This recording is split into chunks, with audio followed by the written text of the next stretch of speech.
With modelling standards increasing across the board, from engines, coaches to wagons, a lot of new prototypes are entering the market, separated by fine differences in detail, tooling and separate parts. At the same time, there's been something of a revival of focus on pre-grouping railways, with a plethora of new models on the horizon. One that captured my attention was the Kerno Model Rail Centre's announcement of the Diagram 1369 LBSC Open Wagon, with curved ends, post-1912 diagonal strapping and a sheet rail. Spookily, I had just seen the preserved Bluebell wagon when this was announced, so their timing was perfect. I ordered a model of the Bluebell example and waited patiently for it to arrive. The wagon is available in a range of other liveries, some long since sold out, and Kerno included in their announcement square-ended Diagram 1364 LBSC open wagons as well. The wagon arrived in a Kerno branded box, but there were no clues as to who was responsible for the construction and manufacturing, though Kerno do own the tooling. I was pleased to see that a custom clamshell insert was included in the box, with clearance and protection offered for the posable sheet rail. Out of the packaging, you can begin to appreciate all the intricacies in the tooling. The planking and moulded rivets look great, as does the attention to finer details, such as the small gaps at the top of the doors. Inside there is plank detail again, as well as the inside grooves on the other side of the doors. As for the main event, the posable sheet rail does move, but one end is much freer than the other. It is also made of plastic and feels highly fragile, which may put some weary customers off trying to move it at all. Metal wire or rodding would have been a much sturdier material choice, and I would have preferred it if they'd gone with that.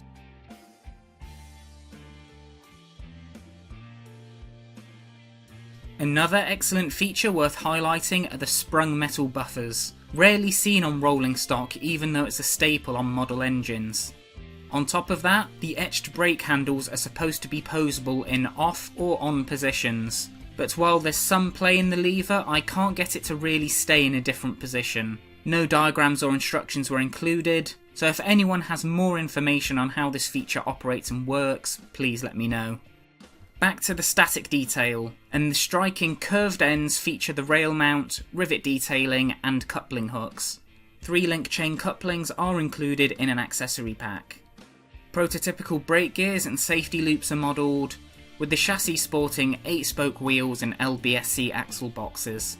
While the plain livery doesn't provide much to talk about, the decals are pristine in their clarity, with even the builder's plates finely lettered and applied.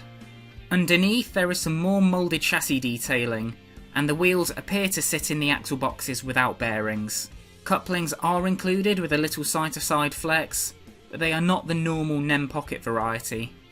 On the scales, the wagon comes in at 19 grams, which is surprisingly light for a new release wagon. That's 25% lighter than one of the Rapido open wagons, which lacks the rail and mounts. Being all plastic in construction besides the wheel sets and buffers, there's not much else to the wagon weight-wise. The back-to-back wheel gauging comes in at 14.6 to 14.7mm, which is slightly above the standard 14.4 to 14.5 and geared towards fine-scale track work.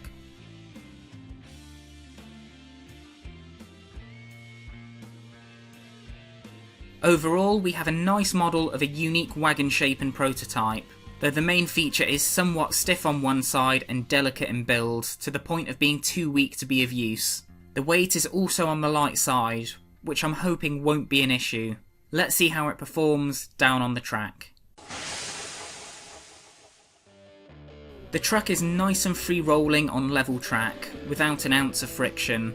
I've no doubt the lightness has a factor here, as well as the machining of the chassis and axles.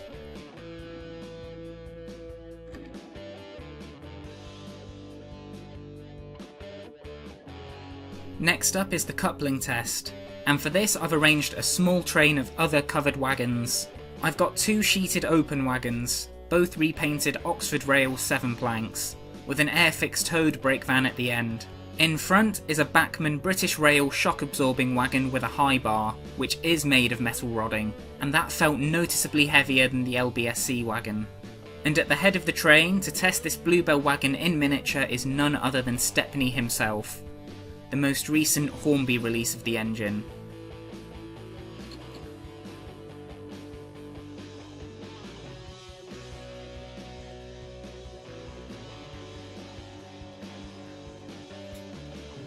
Everything has coupled up straight and true.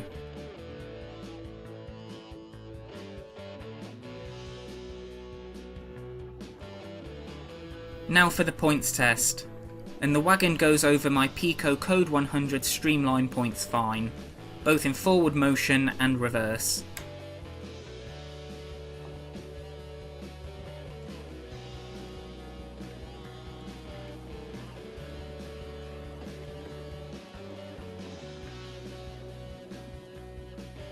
The same is true when I tested the Wagon over the front baseboard joins.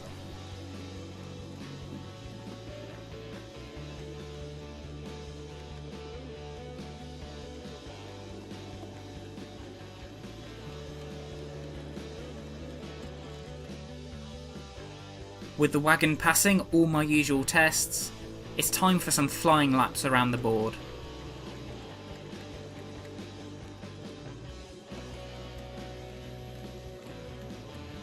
That was an unnerving jolt over the curved board join, but it's not derailed.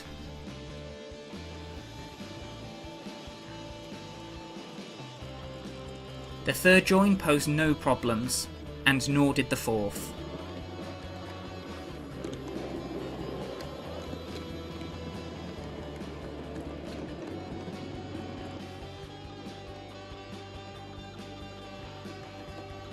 The Wagon first performed fine over the points on the other side of the station, but then sporadically it began derailing on the odd lap, while the rest of the train remained unaffected. I've not worked out what's causing the derailments, but I suspect it might be the lighter weight as the surrounding wagons are heavier. With their influence removed, the Wagon seemed to stay on the rails more effectively on this stretch. So we have a nice Wagon that runs for the most part, but due to its light weight it is susceptible to trackwork imperfections and heavier wagons influencing its behaviour. Some more weight would have helped improve this and its overall durability, so it's unfortunate it's lacking in this department. On to my final verdict. For decoration, there's not much to say other than the simple livery is applied evenly all over. The decals look fantastic, as do the builder's plate prints. The look of the basis and real-life Wagon are captured exceptionally well. I'm happy to give it the mark. Details and features. There is a fair bit packed into this Wagon, from the detailing incorporated to the tooling, to the separately fitted brake handles, sprung buffers and posable sheet rail. I would have perhaps liked a hood with this to model it with a load, so to speak. But as the material, lettering and shape of covers varied in real life, I can see the argument for it being left without and up to the Wagon's owner. Overall, this has all the details and features you'd expect of this particular Wagon, with a few extras sprinkled in. It gets the point. Quality. This is where we get onto uneven ground. In execution, the quality is brilliant. In material choice, there are consequences. The plastic rail and fittings are extremely fragile and certainly would have benefited from being metal. The fact they are so delicate has put me off really trying to change the posture or fix/drape a cover over them. The all-plastic body and chassis also sacrifices weight where it is needed to deliver optimal performance. The Wagon looks the part, and despite this being physically fine, I'm not sold on this being a quality Wagon for the price. It feels like an accident waiting to happen, and I'd rather a strong, robust Wagon I know is going to last than feel like I'm handling a Fabergé egg. I'm going to deduct the point here as I'm not happy with the materials used, even though the product executes the design brilliantly. That might be harsh, but let me know your thoughts. Performance, and there are knock-on effects from the drawbacks I've just touched upon.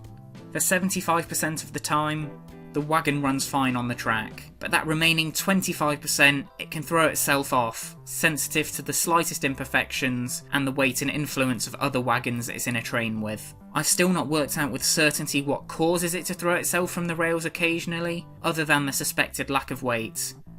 My other wagons ran laps without any derailments, and all of those were heavier. On the first tests, this looked like it was a spotless performer, but that wasn't the case. This can run fine, but lets me down more often than I would like. On top of that, the posable sheet rail doesn't perform flawlessly as intended. It's stiff on one end and free on the other, both sides of the optimal tightness. I couldn't really get the moving brake handles to function as they were intended, or I overestimated their movement. Some written instructions and diagrams wouldn't have gone amiss to help me here. Compared with other wagons I've seen this year, this one doesn't meet the high bar others have set. I'm going to deduct the performance point as well. And finally, onto price. I got this at the early bird price of £29.99, a discount off the £32.99 these wagons are now sold for. This is more expensive than a Rapido open wagon at the retailers. While these are an exclusive release at Kerno, it doesn't feel like it has the same quality behind it. There's a lack of weight, no bearings, both of which I suspect impact the performance of my example. The sheet rail feels fragile and delicate as it's made of such thin plastic. As well as the decoration and detailing are executed, the functionality and quality lets this down. I expected better for my money, so I'm going to deduct the price mark as well. Overall, that's a mark of 2 out of 5, making this a wagon that has bargain potential in my opinion, but isn't quite worth the money at full price. If it is a wagon diagram you really want, or if you can find one at a lower price, I'd say it's worth picking up. However, the LBSC liveries all sold out on pre-orders, so I don't expect to see many of these for sale or losing their market value all too much. How long-lived those plastic sheet rails prove to be is what's going to make or break the depreciation or inflation of the value of these wagons. So what do you think of the Kerno LBSC Diagram 1369 wagon? What do you think of the plastic rail and lightweight? Let me know down in the comments below. Thanks again for watching, and I'll see you in another video in the near future. Take care.